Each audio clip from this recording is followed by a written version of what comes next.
Prépare-toi comme Marie.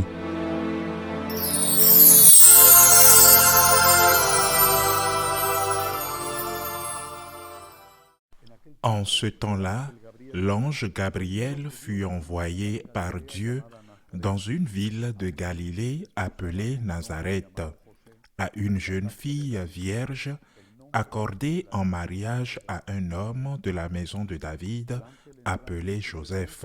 Et le nom de la jeune fille était Marie. L'ange entra chez elle et dit, « Je te salue, comblée de grâce, le Seigneur est avec toi. » À cette parole, elle fut toute bouleversée et elle se demandait ce que pouvait signifier cette salutation. L'ange lui dit alors, « Sois sans crainte, Marie, car tu as trouvé grâce auprès de Dieu. Voici que tu vas concevoir et enfanter un fils.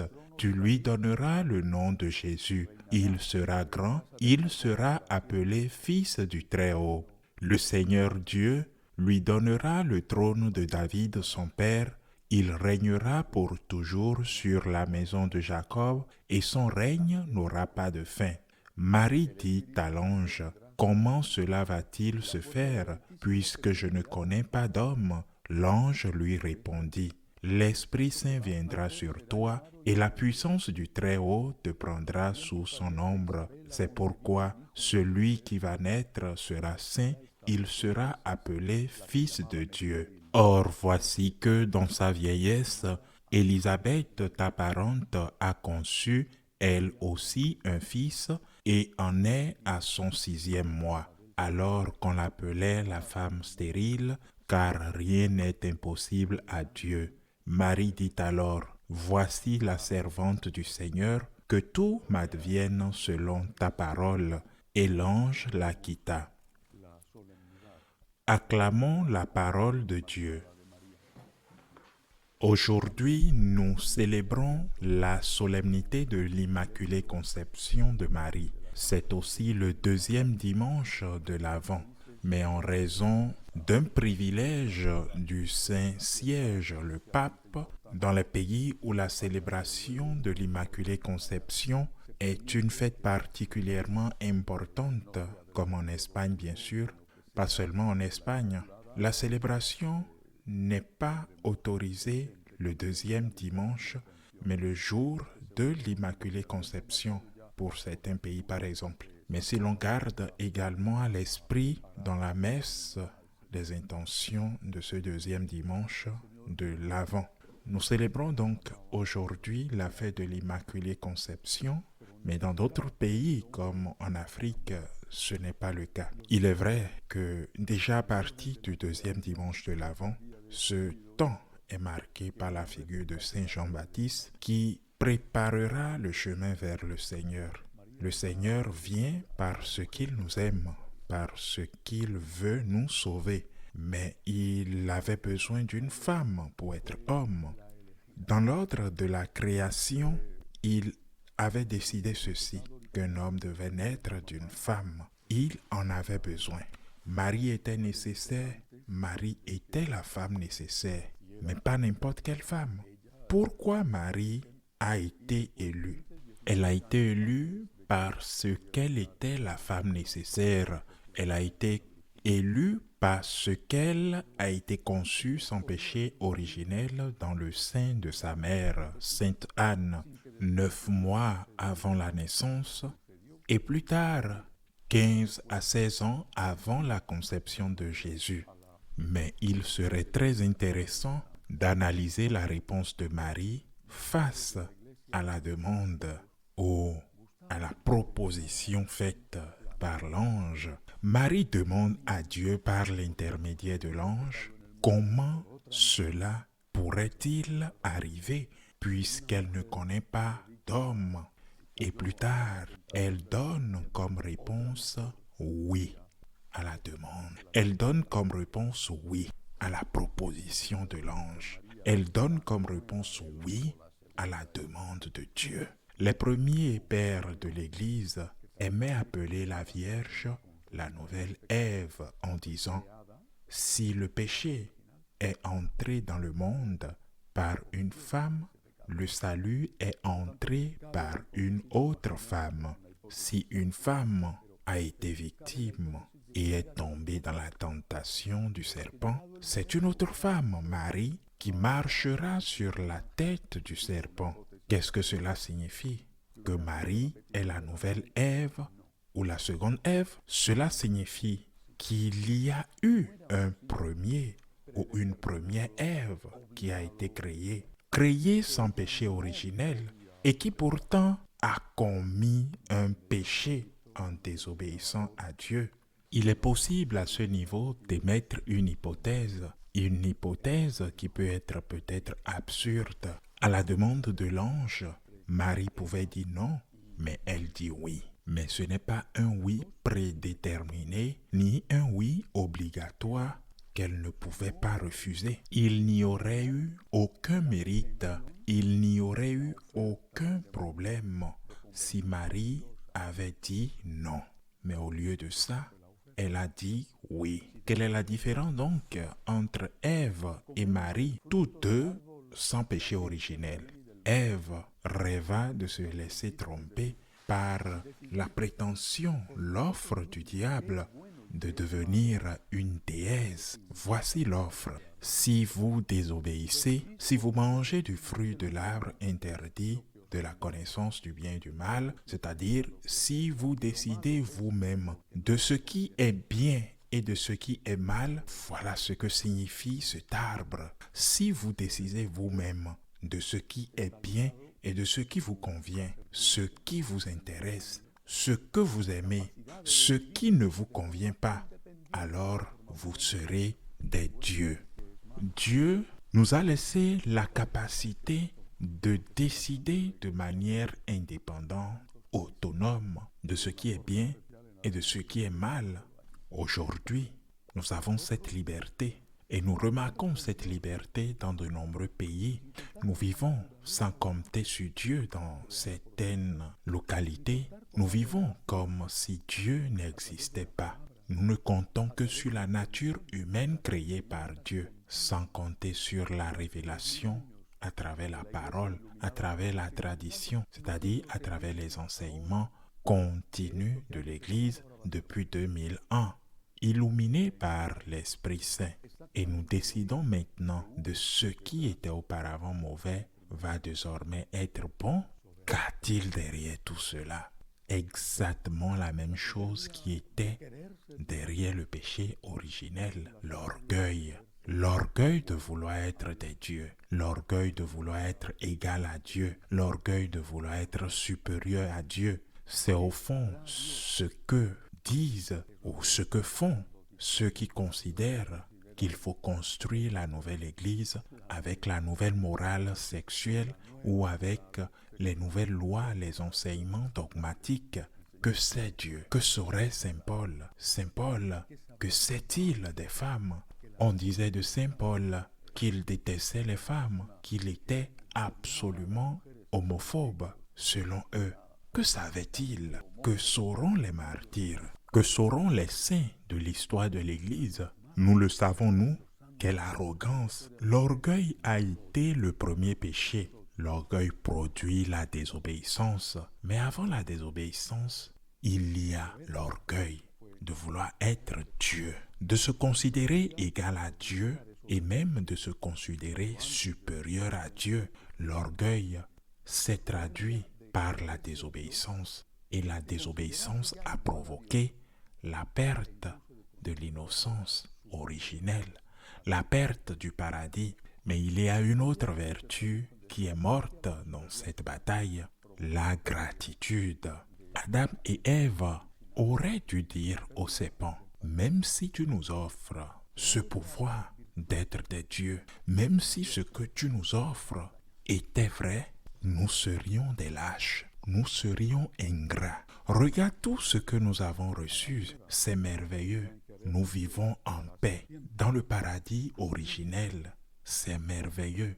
Même si tu nous donnes quelque chose, même si tu prétends que ce que tu nous donnes ou ce que tu veux nous donner est plus que ce que nous avons, nous ne le voulons pas à ce prix. au prix d'être des ingrats envers celui qui nous a créés et qui nous a donné tout ce que tu vois. L'orgueil ne conduisait pas seulement à la désobéissance, mais l'orgueil conduisait au sacrifice sur un autel, sur l'autel érigé par le diable. Il sacrifiait la gratitude qui était due au Seigneur. Et maintenant, regardons la bienheureuse Vierge Marie. Regardons un instant les différences entre cette première Ève et cette seconde Ève, la Vierge Marie. Que fait Marie? C'est vrai qu'il interroge l'ange, mais pas parce qu'elle a des doutes. Elle interroge l'ange sur la forme. Comment cela va-t-il se passer? Et elle établit avec cette interrogation qu'elle a faite un principe fondamental de la théologie morale chrétienne. La fin ne justifie pas les moyens. Qu'est-ce que ça va être? La fin est bonne. Je suis d'accord. Tu m'as raconté une très belle histoire. Je suis d'accord. Mais comment cela va se passer? La fin est très bonne. Et quels seront les moyens? Parce que je ne connais pas d'homme. Je ne suis pas encore marié. Veux-tu bien m'expliquer comment cela sera-t-il possible? Et quand l'ange explique à Marie le moyen, elle accepte. Contrairement à Ève qui voulait être une déesse, Marie se définit comme l'esclave, non plus une femme libre comme elle l'était, mais l'esclave. Non l'esclave de son mari, mais l'esclave du Seigneur. Le désir d'Ève d'être une déesse, par contre, l'orgueil l'a conduite à l'ingratitude et à la désobéissance. Mais le désir de Marie d'être esclave du Seigneur l'a conduit à l'obéissance. Voici l'esclave du Seigneur, voici l'esclave, qu'il me soit fait selon ta parole. C'est la conduite de la gratitude. Saint Jean de la Croix qui donne les normes de comportement dans la vie, qui n'est malheureusement pas toujours respectée, non pas à cause de la norme en soi, mais à cause de la façon dont nous, les êtres humains, sommes blessés par le péché originel.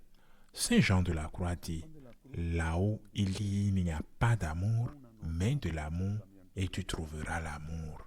Parfois, cela ne s'accomplit pas. Vous mettez de l'amour et vous ne trouvez pas de l'amour. Mais c'est la norme que Dieu utilise.